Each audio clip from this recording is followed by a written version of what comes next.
Hello friends, Beauty's bake and cook চ্যানেলে আমি beauty চলে এসেছি আবারও একটা নতুন ধরনের কেক আপনাদের সঙ্গে শেয়ার করতে।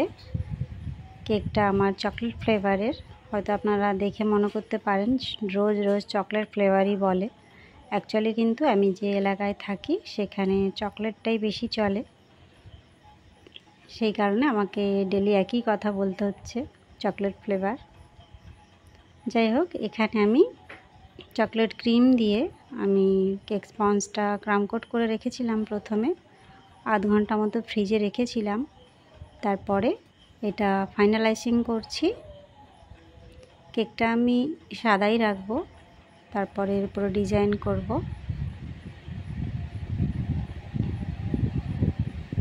এটা ভালো করে আমি ফিনিশিং দিয়ে নিলাম।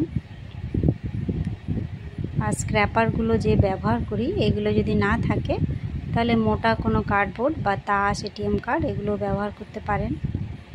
আচ্ছা, এখানে আমি এটাকে বাস্কেট নজেল বলে, সেই নজেলটা আমি ব্যবহার করছি এখানে। আর ক্রিমে আমি পার্পল কালার মিক্সড করেছি।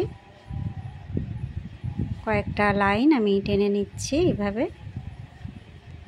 এই কেকগুলো দেখতে কিন্তু ভালোই লাগে, যেন মনে হয় কোনো গিফট বক্স। একটু অন্য ধরনের ডিজাইনটা। এখানে আমি যে বর্ডারটা করছি একদম প্লেন একটা নজেল। এটা পাইপিং ব্যাগ কেটেও বানানো যায়, ছোট করে কেটে নিলেই এই ডিজাইনটা পেয়ে যাবেন। ছোট্ট ছোট করে আমি জাস্ট প্রেস করে দিচ্ছি আর সাইডে একটু করে টেনে দিচ্ছি। ছোট ছোট পার্লের মতো দেখতে লাগে, বেশ ভালোই লাগে ডিজাইনটা। একদম সিম্পলের উপরে একটা গর্জিয়াস ডিজাইন। আমি এখানে 3টে ফুল বানাবো। আর পাইপিং ব্যাগে কিন্তু একদিকে আমি পার্পল ক্রিম ভরেছি আর একদিকে একদম অল্প করে একদম সাদা ক্রিম দিয়েছি, যাতে দুটো কম্বিনেশনে ফুলটা আমি পাই। এটা হচ্ছে নূর R11 নজেল নিয়েছি।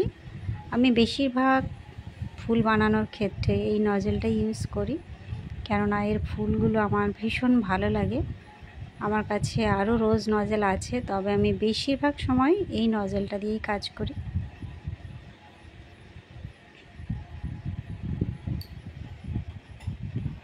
ফুল বানানোর আগে সবসময় একটু বেস তৈরি করে নেবেন, তাহলে ফুলটা তুলতেও যেরকম সুবিধা হয়, আর সেরকম কতটা বড় চাইছেন কতটা ছোট চাইছেন সেটাও করতে সুবিধা হয়। কেননা ফ্ল্যাটভাবে ফুল বানাতে গেলে সেগুলো বেশি বড় করা যায় না, আর তুলতে গিয়ে অনেক সময় সমস্যা হয়ে যায়।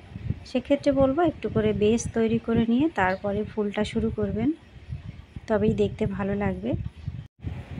ছোট ছোট ফুল বানানোর ক্ষেত্রে, যেমন অর্ধেক ফোঁটা গোলাপ যদি বানাতে চান, সেক্ষেত্রে বেসটা না বানালেও ঠিক লাগবে। জাস্ট 2-1টা পাপড়ি বানালেই দেখতে সুন্দর লাগে।